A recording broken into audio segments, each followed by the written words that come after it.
This is Maura. I'm 39 and I have stage 3 invasive ductal carcinoma, ER positive, PR positive, HER2 negative, grade 2, with 5.8 centimeter tumor, went to lymph nodes and armpit, one above collarbone. I want to opt out of chemosurgery, radiation, and hormone blockers. How can I heal this naturally? Good question, beautiful. I'm glad you want to do that. So first of all, I know you were just listening a moment ago and you understand you've got to listen, here's the thing. Think about it. Our body is going through an adaptive process. Why? Because something is either causing it, like there's a toxin that's in our jaws. We either have cavitations or root canals. We've got some other source. We've got infections inside. Something like that is going on that's fueling this situation. And also we're all toxic. Do you remember being like a young kid, 6 years old, 8 years old, 9 years old? Well, I don't know nowadays the way children eat, but when I was young, I remember, bowel movements were never a problem. And then as you got older, things change, right? They change. They change why? They change because we start to accumulate toxins as we get older. So we don't realize that our kidneys aren't working as good.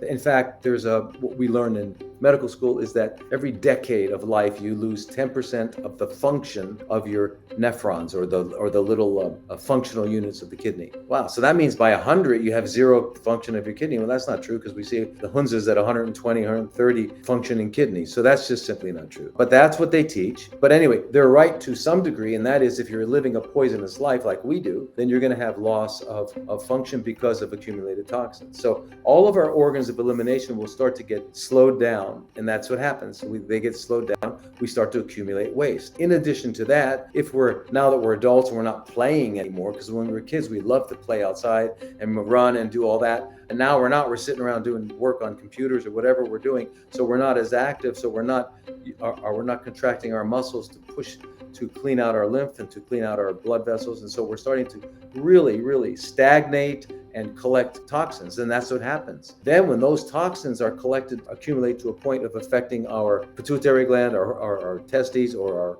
ovaries, thyroid, and all that, then our hormones start to decline. And then we actually see the effects of what we call aging. But aging is just accumulated toxicity. Well, of course, we're going to all eventually age, yes. But we've got a head start on it, right? If you're living the lifestyle that we live, we've got a head start. And that head start is we're like 30, 40 years ahead, quicker than people who are living natural lives. So anyway, that's how this all happens. Accumulated toxins. And it can manifest in this person as a heart problem, this person as a brain problem, and this person as kidney problems, this person as a CFC, right? Just remember that. It's all one condition, and it's called toxemia. There's a great book, if you want to, I recommend you read it. It's written by Dr. John Tilden, MD. It was published in 1915, that's right, 1915, and MD. It's called Toxemia Explained. Get the original version. Don't get the new Americanized version because it's written in English that, anyway, it's not written in English. It's written in a really poor American. It's not written in English. But get the original version and it's beautiful. But he'll explain everything. I love it.